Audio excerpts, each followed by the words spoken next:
একেবারে কঠিন বিপদ যদি যখন বিশ্বনবী পড়তেন তখন কি করতেন?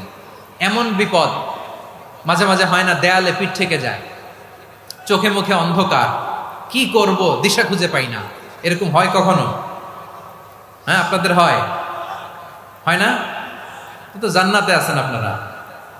হয় হয় এরকম হয়েছে না যে দেয়ালে পিঠ থেকে গেছে, চোখে মুখে অন্ধকার, কই যাব, কি করব, বাঁচানোর কেউ না, এরকম হয়েছে কখনো আপনাদের?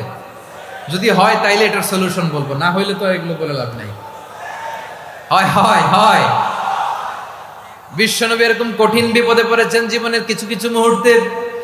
ওই মুহূর্তে বিশ্বনবী স্পেশাল দুইটা দোয়া পড়তেন। এই দোয়াগুলো আপনাদেরকে জানিয়ে দেয়। বিশ্বনবী বলেন, কঠিনতম বিপদে যখন পড়বা, দেয়ালে পিঠ থেকে যায়, চোখে মুখে অন্ধকার, বাঁচার কোনো উপায় নাই, তখন পড়বা লা ইলাহা ইল্লা আনতা সুবহানাকা ইন্নী কুনতু মিনাজ জালিমিন। আল্লাহ, তুমি ছাড়া কোনো ইলাহ নাই, তুমি পবিত্র, নিশ্চয় আমি জালিমদের অন্তর্ভুক্ত। সুবহানাল্লাহ বলেন। এই দোয়া সাইয়েদনা ইউনূস আলাইহিস সালাম পড়েছিলেন যখন মাছের পেটে ছিলেন। কিসের পেটে?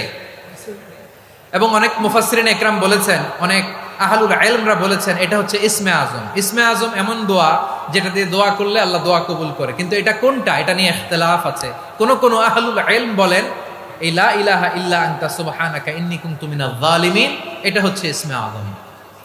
সাইয়েদনা ইউনূস আলাইহিস সালাম পড়েছেন। আপনারা পড়েননি? তুফান হইলে পড়েন না? আমাদের এলাকায় তো এটা খুব, এটার উপর ব্যাপক আমল আছে। পটুয়াখালীতে কি অবস্থা বলেন? পড়েন পড়েন পড়েন পড়েন। এটা দুআউল মুসিবা, বিপদে পড়লে এ দোয়া পড়তে হয়। লা ইলাহা ইল্লা আনতা সুবহানাকা ইন্নী কুনতু মিনাজ জালিমিন, এটা পড়বেন আপনারা। এই দোয়া পড়ে সাইয়েদনা ইউনূস আলাইহিস সালাম মাছের পেট থেকে রক্ষা পেয়েছিলেন। রক্ষা করেছিল কে? তুমি ইউনূস নবীরে যখন খাইলো মাছেতে গিলিয়া, ফেরেশতা পাঠাইয়া দিলে ইসমে আজম দিয়া, প্রাণে ছিল যাহার ভয় সেথা পাইল আশ্রয়, প্রাণে ছিল যাহার ভয় সেথা পাইল আশ্রয়, মাছের পেট হতে সে যে পেল পরিত্রাণ। আল্লাহু আল্লাহু তুমি জাল্লে জালালুহু, শেষ করা তো যায় না গে তোমার গুণগান। আল্লাহু আল্লাহু, সুবহানাল্লাহ পড়ে।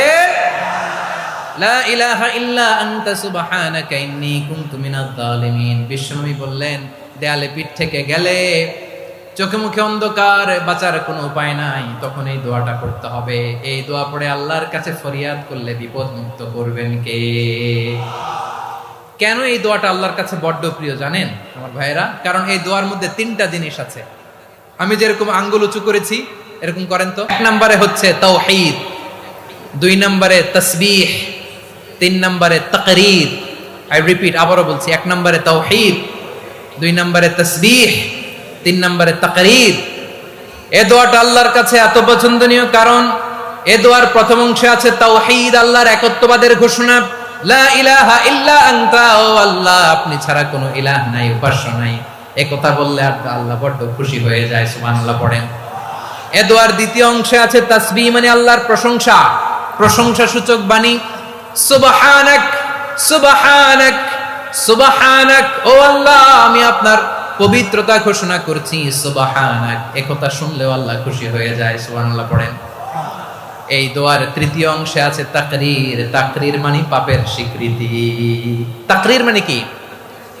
তাকরীর মানে পাপের স্বীকৃতি। এই দোয়ার তৃতীয় অংশে আছে ইন্নী কুনতু মিনাজ জালিমিন, ও আল্লাহ আমি জালিমদের অন্তর্ভুক্ত। আল্লাহ আল্লাহ আমি জালেম, আল্লাহ আমি ভুল করেছি, অন্যায় করেছি, আল্লাহ আমি জালেমদের অন্তর্ভুক্ত। এই পাপের স্বীকৃতি, অ্যাকনোলেজমেন্ট আল্লাহ বড্ড পছন্দ করে।